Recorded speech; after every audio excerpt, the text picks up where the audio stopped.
एक बार की बात है, किसी गांव में सुहानी अपने चाचा चाची के साथ रहती थी। सुहानी की चाची रेखा बहुत ही दुष्ट औरत थी।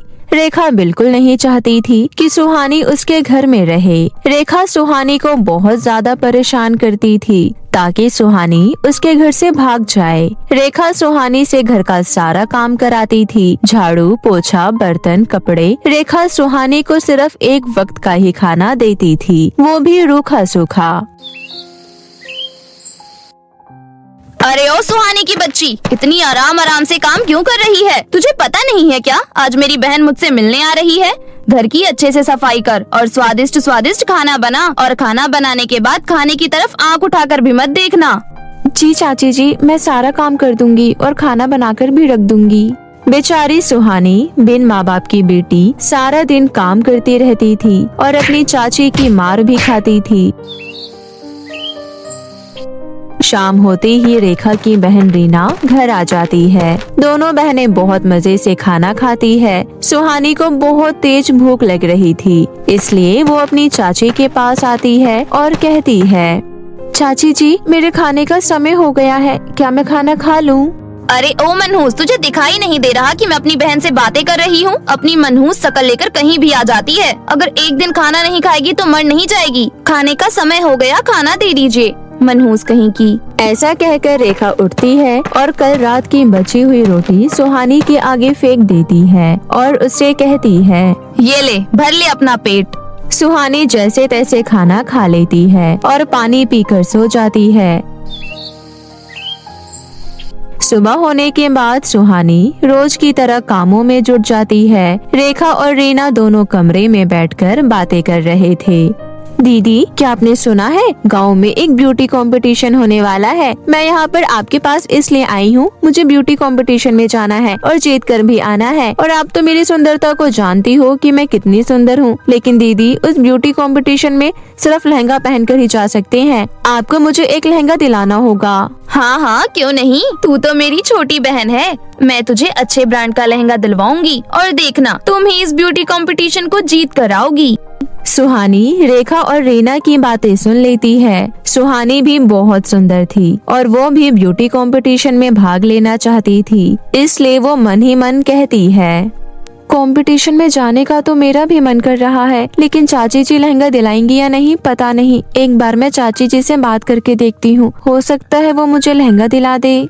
ऐसा सोचकर सुहानी अपनी चाची के पास जाती है और कहती है, चाची जी, मैं भी ब्यूटी कंपटीशन में जाना चाहती हूँ, मुझे भी लहंगा दिलवा दो ना, कोई भी सस्ता सा। दीदी, इस नौकरानी की हिम्मत कैसे हुई आपसे लहंगा मांगने की? और वैसे भी इससे ज्यादा सुंदर तो मैं हूँ, ये कंपटीशन मैं ही जीतूंगी, तो इसका जाने का कोई फायदा नहीं।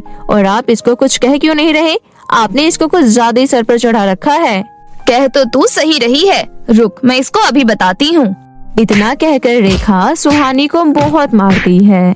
देखा मनहूस, तेरी औकात मेरे सामने 2 कौड़ी की है और तू इस घर की नौकरानी है। नौकरानी की तरह रह, लहंगा चाहिए महारानी को।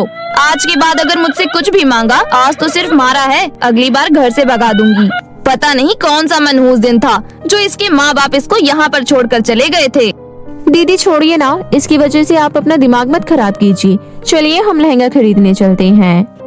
इसके बाद रीना और रेखा दोनों लहंगा खरीदने चले जाते हैं। वहीं दूसरी तरफ सुहानी बहुत रोती है क्योंकि रेखा ने सुहानी की बहुत पिटाई करी थी। सुहानी के शरीर में बहुत दर्द हो रहा था। सुहानी अपनी माँ की तस्वीर के सामने जाती है और रोते हुए कहती है, माँ, आप देख रही हो मेरी किस्मत कितनी खराब है। आप दोनों मुझे छोड़कर स्वर्ग में आराम से रह रहे हो और मैं यहाँ पर नर्क जैसी जिंदगी जी रही हूँ। चाची मुझ पर बहुत अत्याचार करती है। मैं ब्यूटी कंपटीशन में जाना चाहती हूँ मगर जा नहीं सकती क्योंकि मेरे पास लहंगा नहीं है। माँ, अगर आज आप होती तो मुझे ये दिन ना देखना पड़ता, मेरा हर एक सपना पूरा होता। माँ, आप मुझे छोड़कर क्यों चली गई माँ? इतना कहकर सुहानी और जोर जोर से रोने लगती है। तभी सुहानी को एक आवाज आती है। वो आवाज कहीं और से नहीं बल्कि सुहानी की स्वर्गवासी माँ की तस्वीर में से आ रही थी। हाँ मेरी बच्ची, मुझे पता है तेरे ऊपर कितना अत्याचार होता है, लेकिन तुझे परेशान होने की कोई जरूरत नहीं है। मैं हमेशा तेरे साथ हूँ। तू ब्यूटी कंपटीशन में जरूर जाएगी मेरी बेटी। मुझे पता है तेरा बचपन से ही सपना था ब्यूटी कंपटीशन में जाना। मेरी बेटी, तुझे एक लहंगे की जरूरत है ना? मैं तुझे एक जादुई लहंगा देती हूँ। माँ, आप मुझसे बातें कर सकती हो। आज मुझे बहुत अच्छा लगा आपकी आवाज सुनकर। सच में माँ, आप मुझे जादुई लहंगा दोगी? सच में मैं ब्यूटी कंपटीशन में जा सकती हूँ? बेटी, मैंने तेरी अलमारी में जादुई लहंगा रख दिया है। अलमारी को खोल कर देख, तू उसको ब्यूटी कंपटीशन में पहनना। मुझे पता है कंपटीशन तू ही जीतेगी। सुहानी अपनी माँ के कहे अनुसार अलमारी खोलती है। सुहानी देखती है कि सच में अलमारी के अंदर एक जादुई लहंगा रखा हुआ है, जिसे देखकर सुहानी बहुत ही ज्यादा खुश हो जाती है।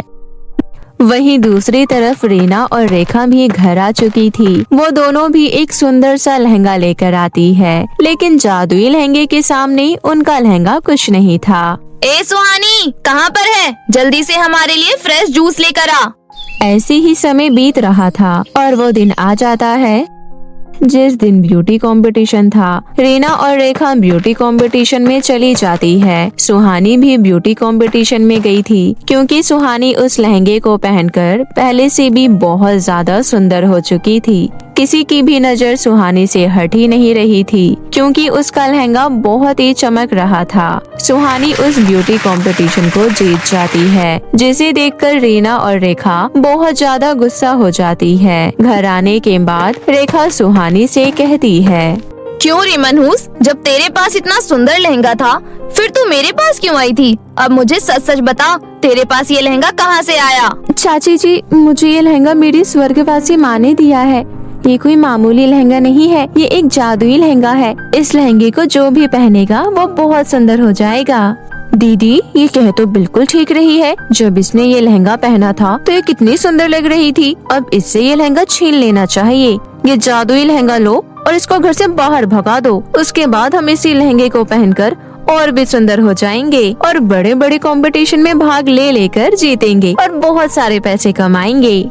रीना के इतना कहने पर रेखा सुहानी से लहंगा छीन लेती है और रीना को दे देती है। जैसे ही रीना वो जादुई लहंगा पहनती है, वैसे ही वो बहुत काली हो जाती है। रेखा वो सब देखकर बहुत चौंक जाती है। तभी वो लहंगा बोल पड़ता है, ये एक जादुई लहंगा है। ये सिर्फ अच्छे लोगों के लिए है, बुरे लोगों के लिए नहीं। तुमने सुहानी के ऊपर बहुत अत्याचार किया था और तुम्हारी जगह तुम्हारी बहन को इसकी सजा मिल गई। अब तुम्हारी बहन हमेशा के लिए बदसूरत हो गई है और इसकी सजा तुम्हें भी मिलेगी। तुम भी हमेशा हमेशा के लिए बदसूरत हो जाओगी।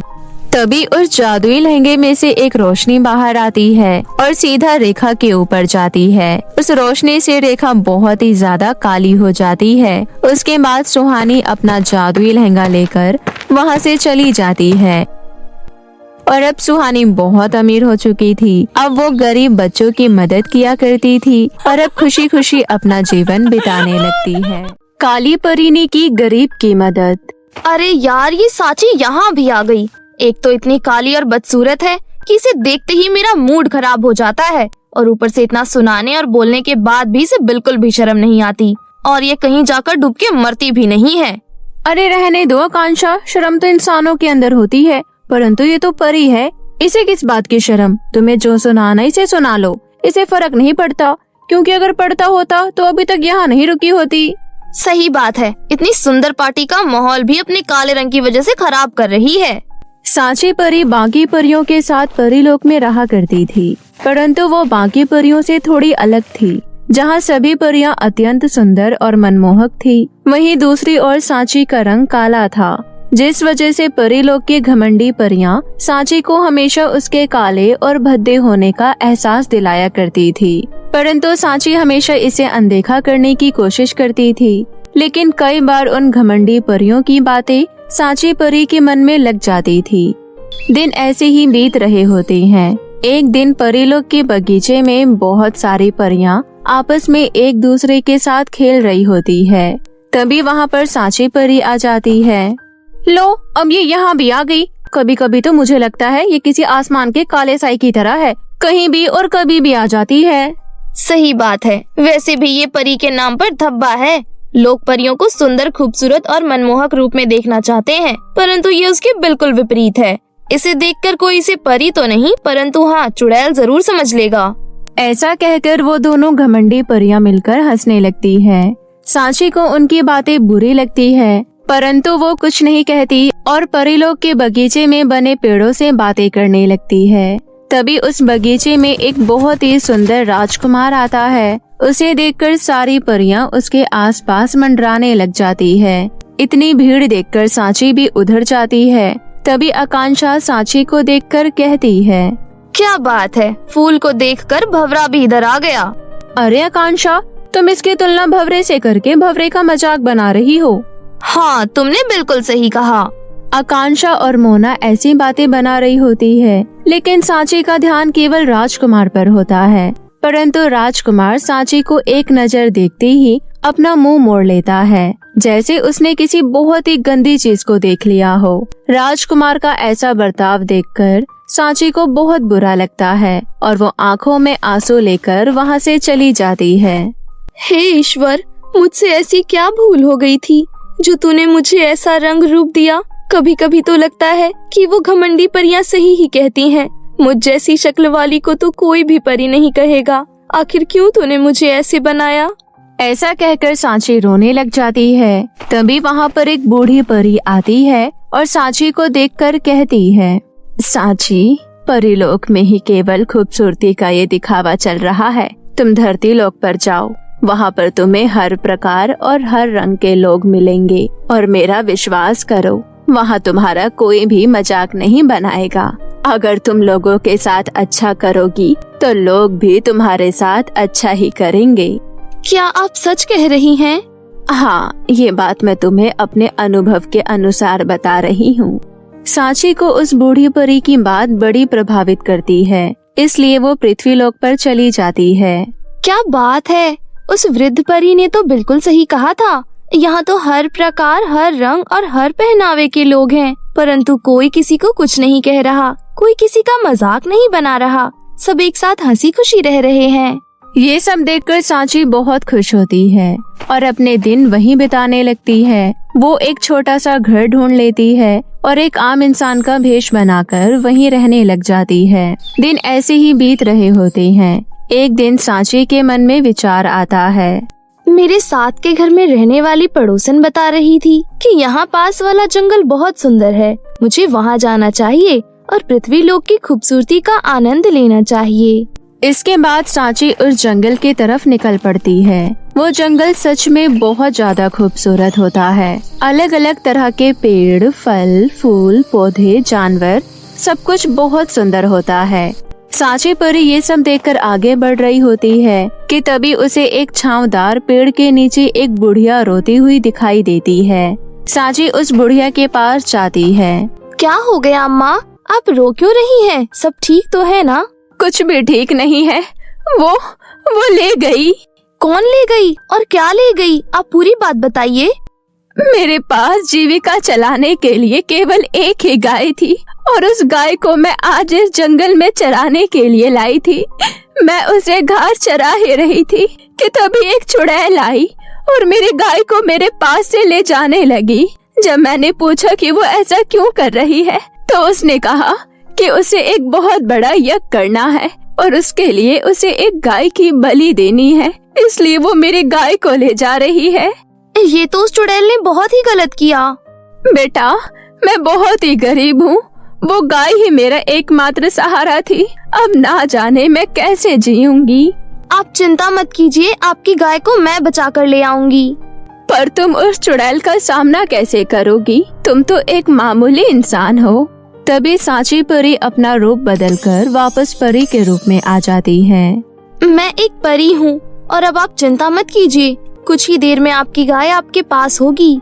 इसके बाद सांची उस चुड़ैल की गुफा में पहुँच जाती है, जहाँ वो उस बुढ़िया की गाय को एक खूंटे से बंधे हुए पाती है। सांची उस गाय को खूंटे से निकालने लगती है कि तभी वहाँ चुड़ैल आ जाती है। कौन है तू और तेरी इतनी हिम्मत कैसे हुई कि तुम मेरी गुफा में से मेरी बलि की गाय लेकर जा रही है? मैं सांची परी हूँ और ये तुम्हारी गाय नहीं है, बल्कि तुमने इसे चुराया है और जिससे तुमने इसे चुराया है मैं उसे ये वापस करने जा रही हूँ।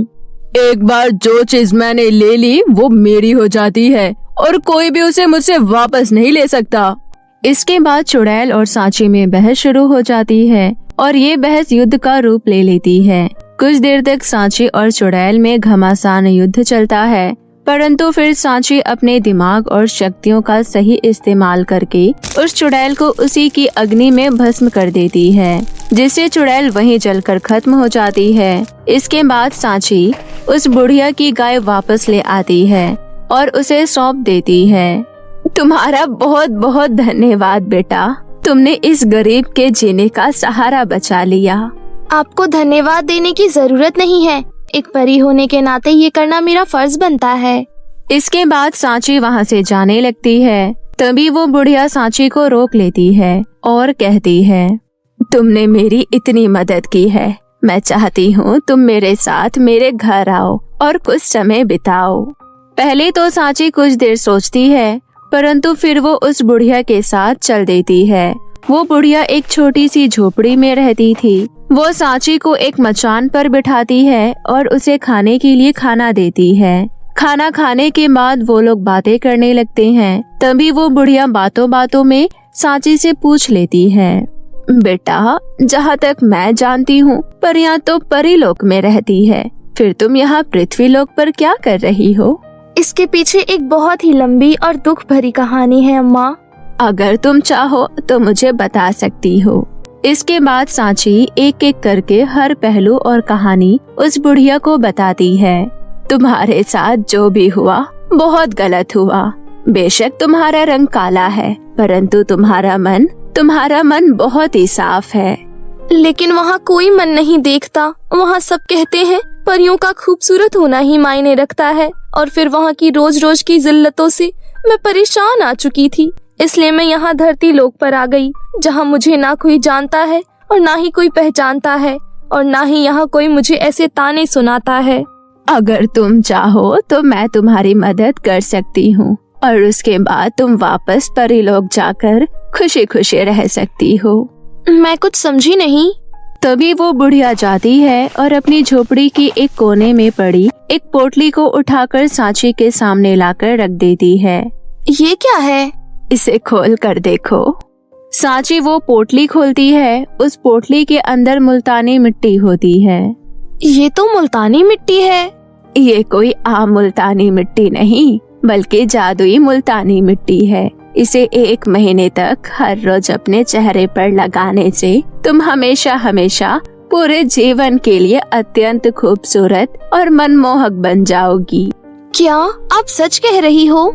हाँ, आखिर मैं तुमसे झूठ क्यों बोलूंगी। इसके बाद सांची उस बुढ़िया का धन्यवाद करती है और उस जादुई मुल्तानी मिट्टी को लेकर अपने घर आ जाती है और 1 महीने तक रोज उस मुल्तानी मिट्टी को लगाने लगती है और धीरे धीरे करके वो गोरी और खूबसूरत होने लग जाती है और 1 महीने के अंदर वो सच में बहुत ज्यादा सुंदर दिखने लग जाती है। उस अम्मा ने तो बिल्कुल सही कहा था। मेरा रंग रूप तो अब सच में परियों जैसा हो गया है। अब मुझे पृथ्वी लोक छोड़कर वापस परी लोक जाना चाहिए। ऐसा सोचकर सांची वापस परीलोक चली जाती है। जब घमंडी परियां सांची को इस रूप में देखती है तो वो जल भुनकर राख हो जाती है। ऐसा कैसे हो सकता है? ये भद्दी सी दिखने वाली परी इतनी सुंदर कैसे हो गई? सही बात है, ये तो हम दोनों से भी ज्यादा सुंदर लग रही है। इस बार उन दोनों की बातें सुनकर सांची के चेहरे पर मुस्कान आ जाती है और अब परीलोक में रहने वाला हर राजकुमार सांची की तरफ आकर्षित होने लगता है और ये सब देखकर सांची बहुत ज्यादा खुश होती है और फिर परीलोक के एक बहुत ही अच्छे सच्चे और सुंदर राजकुमार के साथ शादी करके सांची परी खुशी खुशी रहने लग जाती है।